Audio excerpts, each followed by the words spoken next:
You will die in 7 days.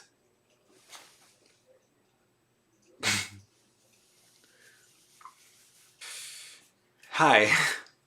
I don't even know what today is. It's the last day of Pride Month, so guess there's that. Um, I've been AWOL for quite a while. The reason being a lot of things. I mean, Rona was one of them. You'd think with everything being shut down, I'd have all the time in the world to film films, right? Right? But no. I've been real busy. I started work, I graduated college, back with my parents, if you couldn't tell. This is definitely not my house. I'm actually in my mom's. If you hear any background noise, my parents are watching Victoria, I think, something like that. I wanted to make a video because I would be remiss if I didn't do something for Pride Month this month, and this month has kind of been a bit of a blur. It's been difficult, especially to remember that it's Pride Month with everything else going on. So I thought I'd give my contribution. If I sound a little uneasy right now, it's because I've always said I was going to do it, and I guess just now happened to be the time. I'm going to tell y'all my coming out story. I want to make sure this has a lot of heavy disclaimers on it before we go forward, because things discussed in this are going to be sometimes a little bit heavy, but they're good. End of the day, they're good. I have to remind myself that sometimes, because I just have a lot of deep ingrained feelings, as I'm sure we all do. But first of all, Happy Pride Month. Let's not forget all of these struggles and all of the battles that were fought to give us the rights that we have today. Definitely there's still work to be done, but I am pleased that we have gotten this far. I did not expect to get this far in the time we did, but I was not around for most of those battles to be fought, so I can only say thank you to all those who came before me. Just gotta do it. Okay, so let's get into disclaimers because there are quite a few. First and foremost, do not attempt what I did because it was silly. I mean, you're free to do whatever you want. I'm a libertarian. I will not tell you how to live your life. All I will say, though, is it was a bad idea to do it when I did. Not that coming out is ever a bad idea. Just the coming out that I did was not the best idea. We'll get to that. Keep these things in mind. One, you should never feel forced into doing it if it's pressure from society, your friends, your family, your significant other, who have you. I don't care.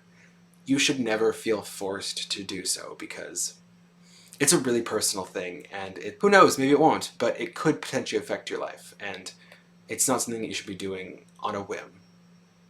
It's a bad idea. Let me just put that forward right there. A little spoiler as to what I'm going to talk about.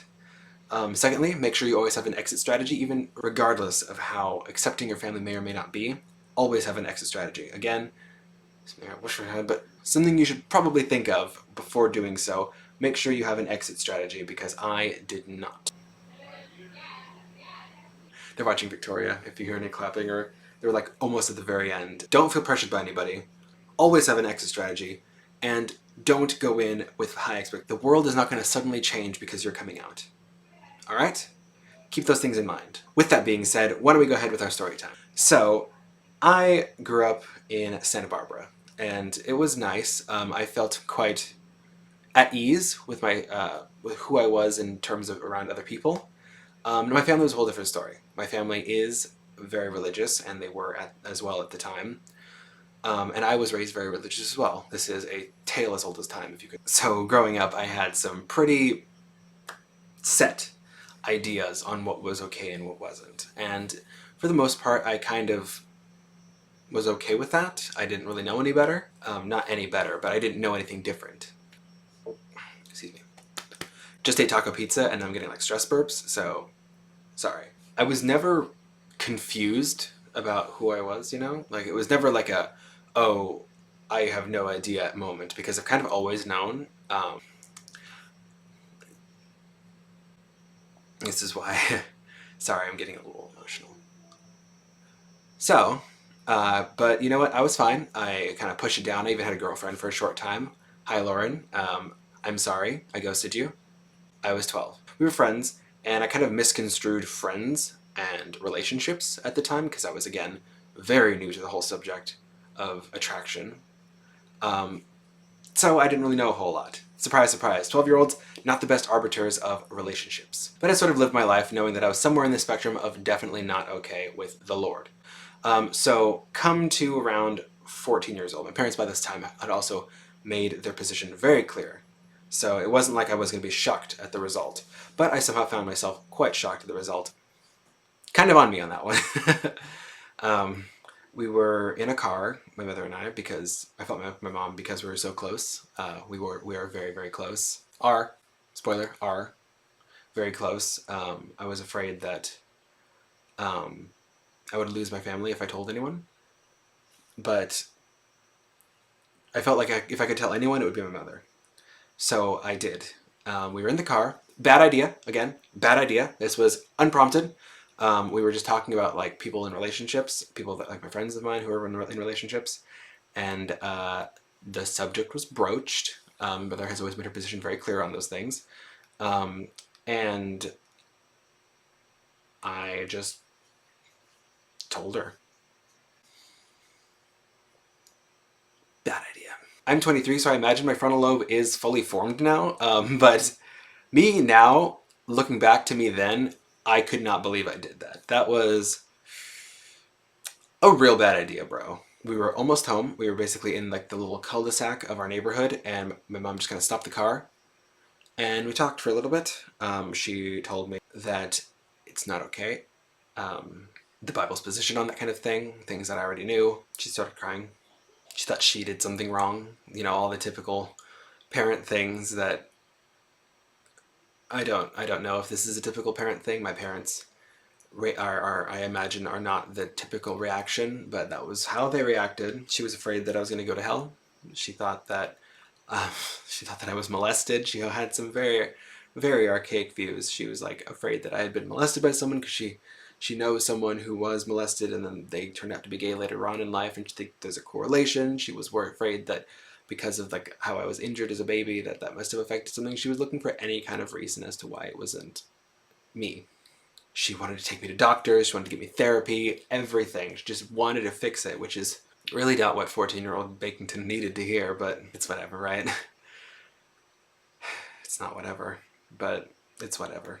We sat in the car for maybe like an hour and a half, and I was so afraid that like I was gonna get kicked out of my house because my parents are really, really, really serious about this kind of thing, and I was really scared. I feel like in that moment I knew I had to do something, so I told her that I wasn't sure. Like I had a thought that maybe I was, because I was afraid that if I just went on full force with it and was like, yes I am, this is all I am, it would be a lot worse. So I told her I wasn't sure, and I just thought that I was. I mean, maybe, who knows, I could have been wrong.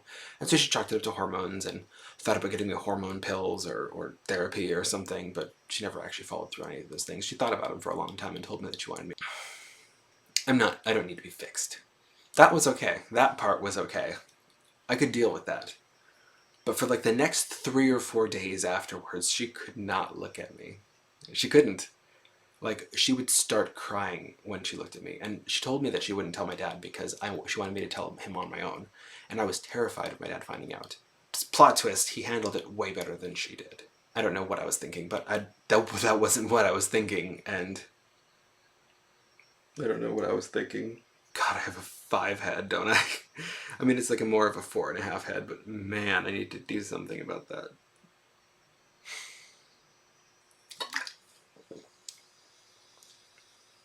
Okay, I think we're good now. So yeah, I told her.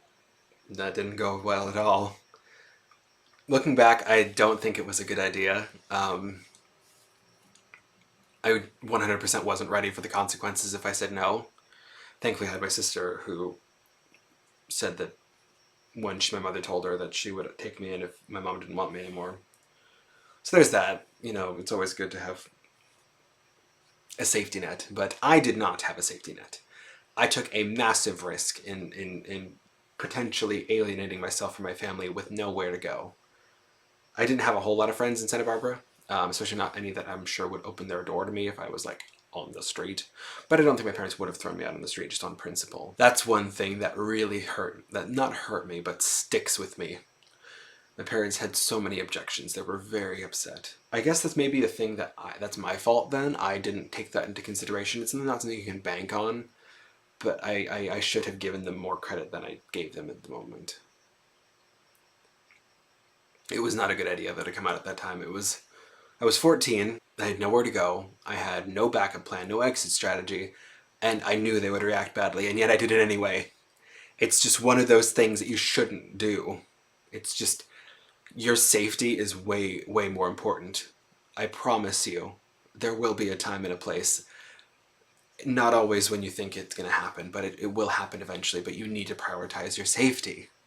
That wasn't something that I did, and I could have ended badly. I'm so happy it didn't, and I'm so thankful that it didn't. I love my family so much, but taco pizza stress burps. There's nothing in this life you can bank on other than yourself. My dad was difficult. He already knew, and I knew he already knew, and he knew that I knew he knew. For like a period of about a year. I was, I think, 17 when I told him. My mom just went ahead and told him almost immediately after she told me that she wouldn't tell him. But you know what, that's fine. I saved me the trouble of having to do it myself. But he knew. But I knew he knew, and he knew that I knew he knew. So we just had to say it, because it's one of those things you gotta do. I guess maybe because it had been over a year since he's known, but wait, 17 for 3 years he knew. How did I get a year? And I guess that might have tempered the blow a little bit, but at the same time, they've grown a little bit. So that was way easier than I thought it would be. He wasn't thrilled, but again, I was his child, and he loves me. So it's something I still struggle with, is a lot of internalized uncomfortableness with who I am, but that's just because I'm afraid. I didn't think I was, but I am afraid of telling people and then all of a sudden them not liking me anymore, or feeling afraid to be around me for one reason or another. But this isn't supposed to be a sad story. This is supposed to be a happy story. I promise you this has a happy ending. Okay, sister, brother, did not tell my brother for the longest time. My brother is a pastor. My brother has very, very, very, very deep, strict religious convictions, something that I cannot fault him for. Those are his views and beliefs. That's just how it has to be. That's how it is. It is, and it's going to be. Wouldn't you know it? It seems like it keeps getting easier every time I do it. I was so scared to tell him because he's my brother. He's my only brother. He's my older brother, and I idolized him as a kid. Come to find out, he didn't even find out by me. He found out via the internet, essentially. And he was so hurt, and I was afraid that I was going to lose him. I was actually on a trip when I found out from my mom that he knew. I was really scared. I didn't want to lose my brother. I feel like that's why, and he thinks that it's because that I just like keeping secrets from him, but it wasn't that. It never was that. It was because I love my brother, and I don't want to lose him. And I was afraid that if I told him, he wouldn't want to be brothers with me anymore. And again, that's my thing. That was me being afraid. That was me not giving my brother the credit he deserved for being a decent, good, great brother that he is. And when we finally started talking, he told me that he was upset that I didn't tell him sooner. He felt bad that he was the last person to know. Very valid. I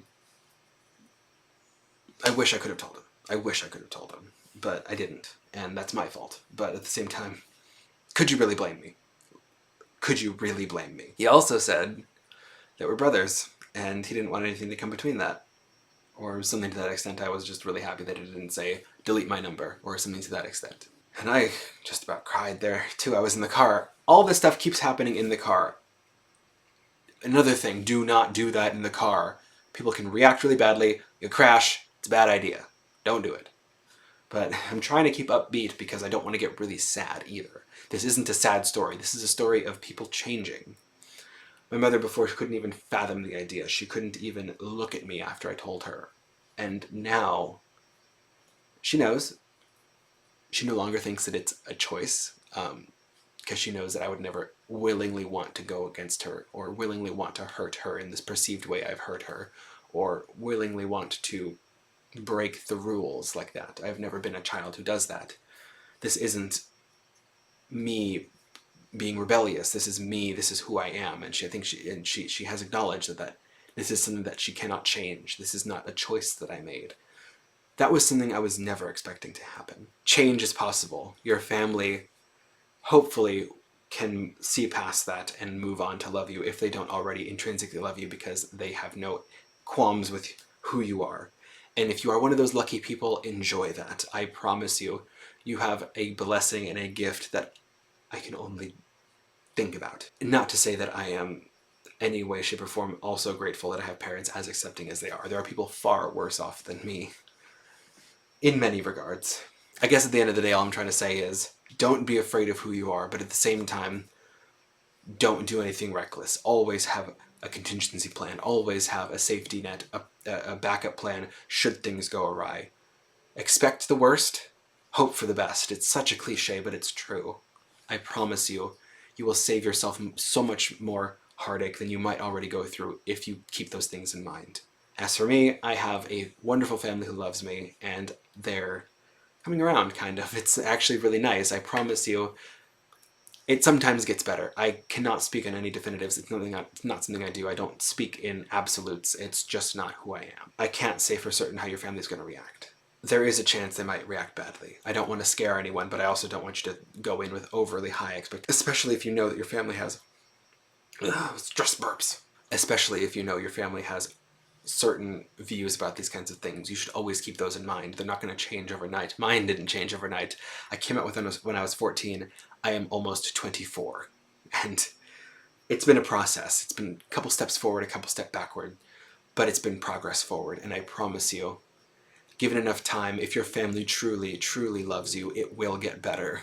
I promise you that. Never feel ashamed for who you are, because it's awful. I wouldn't wish it on anyone, and I still struggle today feeling shameful for who I am, and I'm working on it, and I don't want anyone to waste another day of their life feeling that way. I don't want to waste another day of my life feeling that way. So with this being the last day of Pride, I want you to know it's not just a series of parades that didn't happen. It's not just fancy cocktails and rainbow thongs. It's a time to look back and realize that all of the work that has been done and all the things that have been achieved, even if it's something as insignificant and small sounding as coming out to your family, be they super, super supportive intrinsically or a work in progress like mine.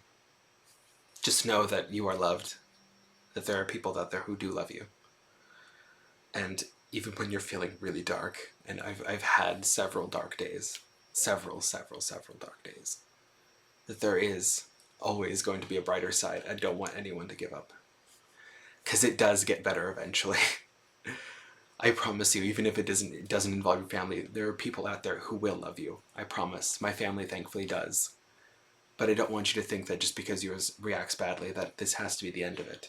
I don't know how to close this out. I'm gonna go now. I have to go exercise or something. I'm gonna go for a walk. It's really nice out tonight. It was been so hot lately, and today it's not as hot. So I'm gonna go for a walk. Alright? I'll see you guys sometime soon. Happy Pride. Hopefully your guys' Pride was good. What did you guys do? I know we've all been locked up in quarantine, but I'm sure some of us have done something. So if you have, what have you done? And if you have your own coming out stories, or if you have your own thoughts on the matter, feel free to comment down below. I would love to hash these things out with you. So if you have any questions, feel free to shoot away. But we're already lighting off fireworks. Guess that's my bell to go. Bye guys.